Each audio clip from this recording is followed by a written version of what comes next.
بسم اللہ الرحمن الرحیم۔ اولین مہاجر حضرت ابو سلمہ بن عبد الاسد رضی اللہ تعالیٰ عنہ۔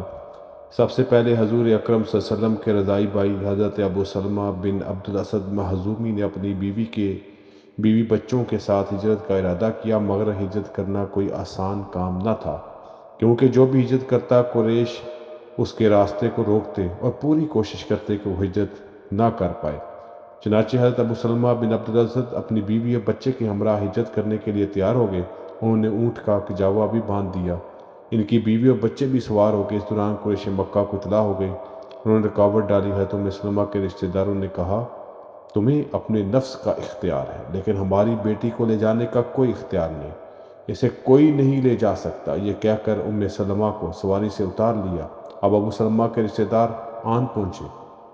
انہوں نے ام سلمہ کی گود سے بچے کو چھین لیا کہ بچہ ہمارے خاندان کا ہے، اسے کوئی نہیں لے جا سکتا۔ اس طرح ماں باپ بچہ سب ایک دوسرے سے جدا کر دیے گئے۔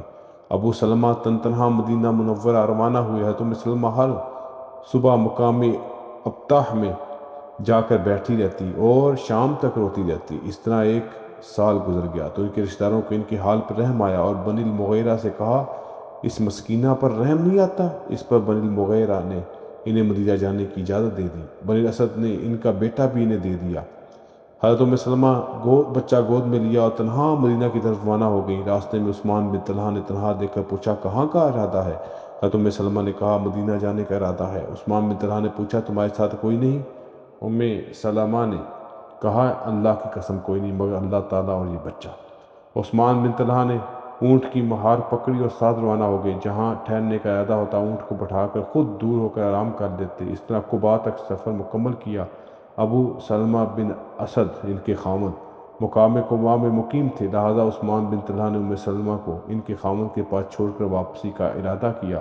حضرت ام سلمہ فرماتی ہیں، میں نے عثمان بن طلحہ سے زیادہ کوئی شریف نہیں پایا۔ اس طرح آہستہ آہستہ مکہ مکرمہ سے مسلمان مدینہ طیبہ کی طرف ہجرت کرتے جا رہے تھے۔ قریش مکہ جہاں تک ممکن ہوتا ان کو روکتے۔